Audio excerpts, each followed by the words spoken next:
Fala galerinha iluminada, tudo bem? Eu sou o Bruno Mantovani e bem-vindos a mais um Luz, Decor e Ação.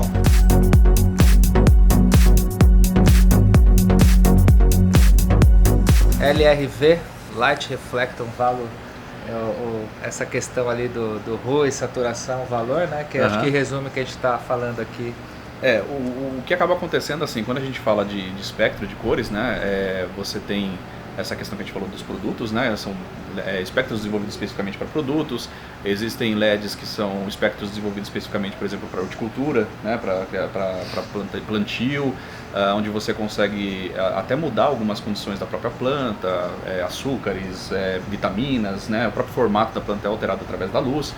Mas uma coisa que muita gente às vezes ignora, quando a gente fala assim de reprodução de cor, é justamente o objeto que está sendo iluminado, né? Então, por exemplo, quando você tem um objeto com seus diferentes materiais, suas diferentes texturas, suas diferentes, né, condições, isso interfere diretamente, né? Não basta você ter a cor, você tem que ter a intensidade dessa cor, você tem que ter um equilíbrio de cores também, né? O próprio espectro, o formato desse espectro influencia nessa percepção de cores, né?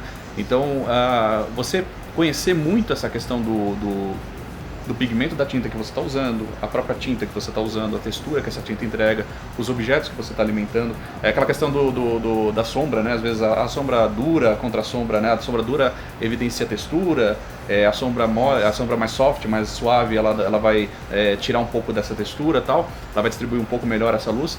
Só que não é só isso, né? Também tem essa questão da própria cor, do espectro e tudo mais. Então, você conhecer essa questão da presença daquelas cores na luz e ao mesmo tempo você conhecer a intensidade da presença influencia diretamente nessa questão da reprodução de cor também, né? Então, hoje em dia o LED permite, essa tecnologia permite você manipular isso de uma forma muito mais fácil e muito mais efetiva, né? Legal. Então, recomendo, né, que até o pessoal às vezes tem alguns tabelas de Pantone, essas coisas que eles colocam lá, por exemplo, os índices de valor de reflectância de luz, né, porque isso é muito importante, porque aquela questão, por exemplo, existem regras, né, para você, eu não sou light designer nem nada, mas eu sei que existem regras para você, por exemplo, fazer em relação à sinalização de chão, em relação ao próprio piso, né, para você ter a evidência para as pessoas sobre aquela sinalização, né? Porque a gente sabe que o olho humano ele pode não ser perfeito, então você tem diferentes pessoas que enxergam de diferentes formas, tem pessoas que enxergam bem em cores, tem outras que não,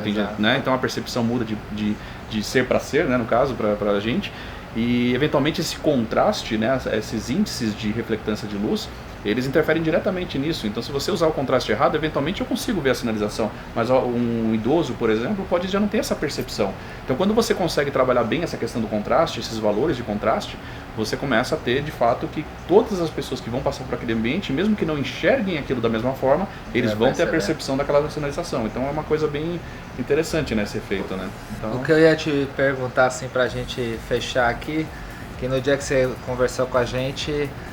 você trouxe o exemplo lá do hortifruti no Japão, que tem uma estufa, um prédio vertical, que o pessoal manipulou o LED e está ajudando na fotossíntese da planta, até o crescimento da folha é interferido.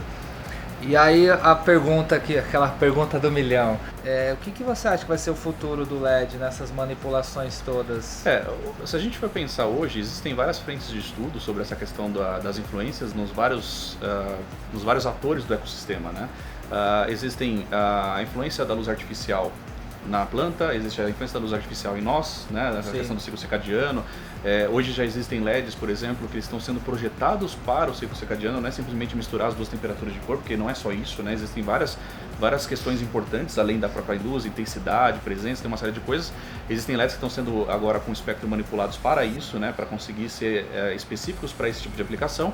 E no caso de horticultura, já não é uma coisa tão nova, né? Já se usava muito isso antigamente, usava-se muito os LEDs coloridos, o vermelho e o azul, né?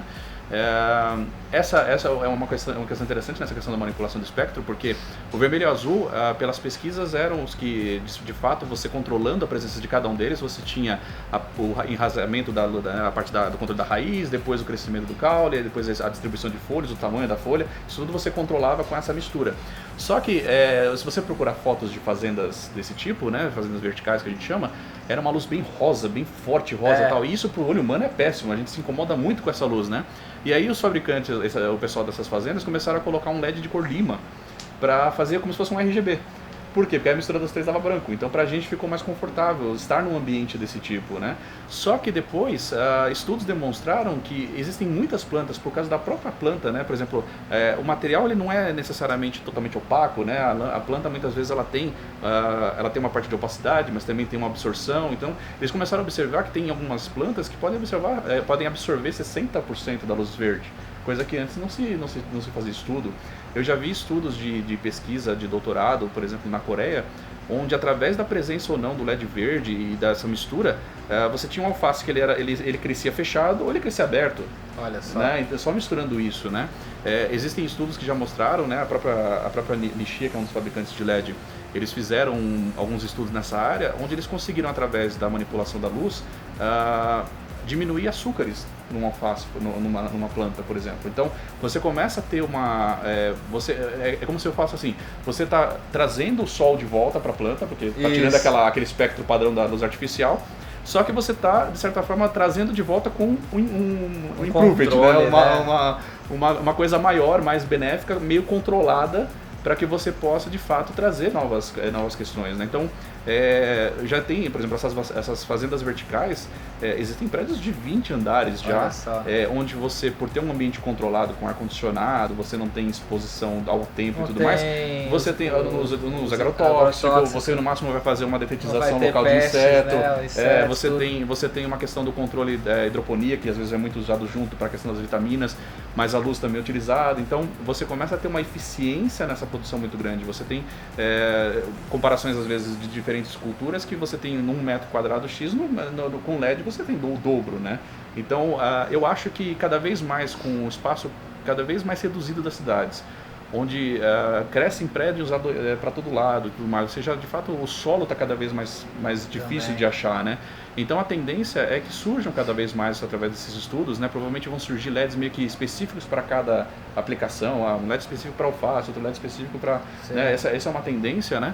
E você vai acabar tendo essas fazendas verticais nos bairros das cidades, porque você vai passar a comprar diretamente de uma fazenda vertical. Eu sinto que tá uma parada meio retrô, assim, estamos voltando como era antigamente, né? Que cada vilinha tinha sua... os mercados estão voltando a ter as mercearias, até grandes redes, né?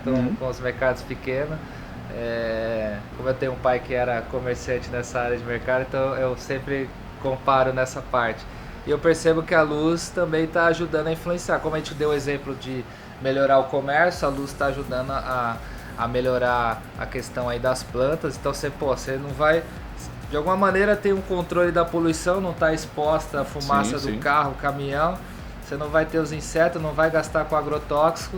Provavelmente vai ser plantas mais baratas, então vai ser legal para o consumidor.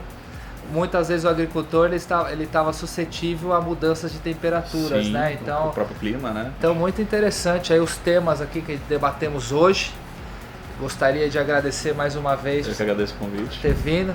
Pedir aí pro Marco deixar o contato aqui, ó, do Instagram dele. Vocês podem me procurar no Instagram, @madeinmavo. Eu vou colocar alguns conteúdos lá depois. Eu estou criando um curso sobre LEDs que a gente vai tratar dessa questão dos espectros, entre outros assuntos. Acho que vai ser bem legal. Segue lá. Obrigado aí mais uma vez, Marco. Espero que tenha gostado.